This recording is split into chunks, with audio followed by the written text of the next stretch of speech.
Halo, assalamualaikum. Halo, assalamualaikum warahmatullahi wabarakatuh. Ketemu lagi dengan Osin Fabila Channel, teman-teman. Di sini yuk kita belajar bareng-bareng cara prediksi harga di Indodax ya. Karena di sini rata-rata kalau di Indodax itu kan banyak yang belajar. Kenapa menggunakan Indodax? Indodax kan legal untuk di Indonesia juga, dan ini kan kalau untuk belajar itu sangat cocok karena dia cuma di spot, nggak ada di futur ya. Kalau futur itu perbedaannya spot sama futur. Kalau futur itu kita tradingnya hitungan menit kita sudah mendapatkan penghasilan. Next saya akan trading di Binance ya, jadi biar teman-teman kalau mau belajar futur juga bisa di Binance atau di Pintu ya. Nah kalau di futur itu kita beli bisa dua, bisa beli pas naik atau jual pas turun. Jadi pas harga turun itu kita ambil posisi jual, semakin turun kita semakin profit. Begitu juga kalau beli, semakin naik kita semakin profit. Jadi perbedaannya di situ ya. Oke, langsung di videonya aja ya. Nah di sini teman-teman, gimana sih cara kita memprediksi harga? Seperti di video sebelumnya yang udah aku jelasin. Nah di sini aku perjelas lagi. Kita di sini kan, di sini ada all coin ya.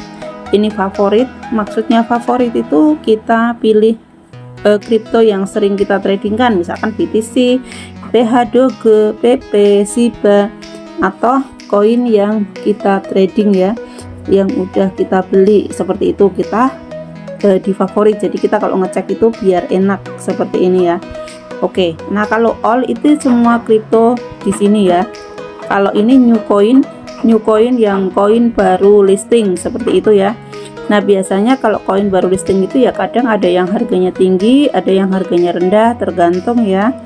Nah di sini kan terlihat ya harganya masih 8.000 dan lain-lain ya. Oke, nah di sini kita pakai yang all aja karena kita mau ngecek semua. Nah kita kalau membeli, apalagi masih newbie, masih baru belajar, kita lihat modalnya ya. Nah misalkan modal kita nih sedikit, nah money manajemennya kita harus dijaga ya. Contoh kita modalnya 1 juta, jangan 1 juta itu kita belikan semuanya. Kalau di 1 juta kita belikan semuanya, nah teman-teman oke, emang kalau profit langsung banyak ya. Tapi kalau kita kena penurunan harga, maka kita minus, kita nggak bisa mendapatkan keuntungan, malah kita harus menunggu lagi. Nah terus yang kedua, tradingnya kalau bisa jangan menggunakan uang pinjaman, uang bank, atau uang panas, atau uang dapur. Kalau bisa uang dingin, uang longgar ya, uang yang emang sengaja untuk dimodalkan. Nah saran saya, misalkan punya modal 1 juta nih, kita udah untung 200.000.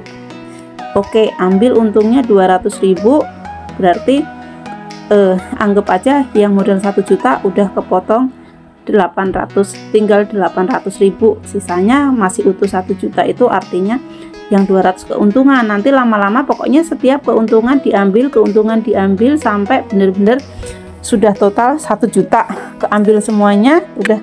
Nah tinggal kita modalnya 1 juta, misalkan di akun masih 1 juta tapi kita udah penarikan 1 juta, artinya kita udah untung 1 juta. Nah yang 1 juta itu mulai kita kembangkan seperti itu. Jadi modalnya udah aman. Jadi kalaupun kita minus atau apa, itu uang keuntungan ya. Dan setelah itu baru mulai ada keuntungan, ambil lagi seperti itu ya. Nggak boleh nafsu kalau trading itu. Terus kalau kalian mau scalping itu sehari maksimal keuntungan 3 kali, jangan lebih dari 3 kali. Kalau nggak percaya silahkan dipraktek. Kalau lebih dari 3 kali masih nekat trading, yang ada kalian bakalan minus atau loss. Kok bisa begitu? Ya karena itu emang seperti itu ya. Kalau trading itu nggak boleh nafsu. Kalau nafsu ya kita bakalan minus. Nah di sini menentukannya kalian bisa melihat persentasenya, tapi persentase ini tidak semuanya. Misalkan lagi turun, oh kita beli, ini lagi turunnya berapa persen ini, enggak. Kita harus ngecek dari market itu sendiri. Kita cari, pilih dulu marketnya yang bagus. Carilah kripto-kripto yang marketnya udah oke, yang penurunannya nggak tajam, kenaikannya nggak tajam, yang maksudnya kalau kita bisa trading harian kita bisa mendapatkan profit, jadi kita nggak nyantol. Terus kalau modalnya 1 juta kita belikan misalkan 20% aja untuk pertama.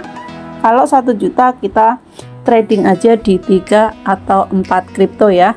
Nah, itu belinya berapa? Pertama 50 ribuan aja, nyoba dulu. Misalkan contoh aku beli XRP 50 ribu atau 100 ribu. Ternyata setelah beli turun kan. Pada saat turun kita bisa membeli lagi. Nah, pada saat naik kita udah bisa mendapatkan profit lebih cepat, karena pada saat turun tadi kita bisa menambah pembelian lagi. Nah, contoh kalau di XRP ini ngeri nggak sih untuk di trading kan? Oh tidak, karena ini masih standar untuk kenaikan turunnya. Nah, seperti ini. Jadi kalau di 15 menit ini kan naik, ini jangan beli. Kalau mau scalping, nunggu dulu sampai di area sini ya. Nunggu di area sini. Nunggu di area sini. Nanti baru kalian beli, misalkan di harga 40.000. Misalkan contoh, ini harga terendahnya berapa sih? Ini harga terendahnya 41.400. Oke, aku nanti mau beli 41.600. Contoh seperti itu, jualnya di 42.200 apa 42.000 seperti itu. Nah, di 1 jam kalau scalping harus melihat juga. Ini volumenya kan turun ya. Ini di sini volumenya kan dia turun. Apakah di area sini masih akan turun? Kalau dilihat di sini dia nggak turun lagi ke sini ya, tapi di sini volumenya udah mulai naik, kan? Ini udah boleh naik, bakalan naik ke sini ya, udah mulai naik pelan-pelan, slowly ya. Nah, kita cek di 1 harinya. Di 1 harinya di sini bisa terlihat ini volumenya udah mulai naik ya. Kemarin sempat short, ini ngekor kan, ini ngekor ya kan. Kalian bisa lihat di sini ngekor kan, bisa lihat di sini ngekor. Nah, di sini terendah ngekornya di sini, tapi dia kan langsung naik ya, turun lagi cuma di area sini. Yang kedua, yang minggu kedua turun lagi di area sini, artinya semakin naik volumenya. Untuk minggu depannya kemungkinan dia turunnya di area sini di 42-an seperti itu ya. Jadi ini aman misalkan untuk beli. Nah, misalkan kalian beli di area sini nih, wah ini keuntungan nih, kalian bisa jual di sini atau bisa nunggu pump lagi. Apakah bisa pump? Bisa, kita lihat di 1 minggu. Nah, di 1 minggu di sini volumenya kalian bisa cek di sini volumenya di area sini. Di area sini ini kan turun ya. Terus dia penurunan yang minggu kedua di sini, minggu ketiga di sini. Artinya dia volumenya naik. Nah, minggu keempat dia pasti di atasnya ini, di atasnya minggu yang sebelumnya, dan dia akan naiknya lebih tinggi dibanding minggu sebelumnya. Di sini naiknya berapa? 45.900. Nah, di sini 45.900 sama. Ini sama ya, 45.900. Ini 45.943. Apakah di sini bisa ke 45? Bisa. Dia kemungkinan bisa ke 45 atau 46. Nah, minggu berikutnya kemungkinan dia turun di harga berapa? Kemungkinan dia turunnya mungkin di harga 41. Terus bisa aja naik di harga berapa? Bisa aja naik di harga ke 47, 48 atau ke 50 seperti itu. Nah, terus kita ngeceknya di 1 bulan. Apakah di 1 bulan dia bisa naik? Nah, di 1 bulan di sini, kalau di sini di area ini kan kenaikannya cuma di sini ya. Karena di sini sampai 55, tapi dia ngekor kan di 1 bulan tapi ya. Nah, apakah di sini nanti dia akan turun balik lagi ke sini? Kalau dilihat dari sini, kalaupun turun dia nggak bakalan mencapai di area sini, tapi bisa aja ada 2 kemungkinan. Nanti kalau dia turun lagi bisa ke area sini 29.400. Kalau kemarin kan 30 ya, bisa ke area 29.400 nih. Jadi misalkan nih, oh perkiraan di bulan berikutnya aku mau open posisi di 30.000 misalkan.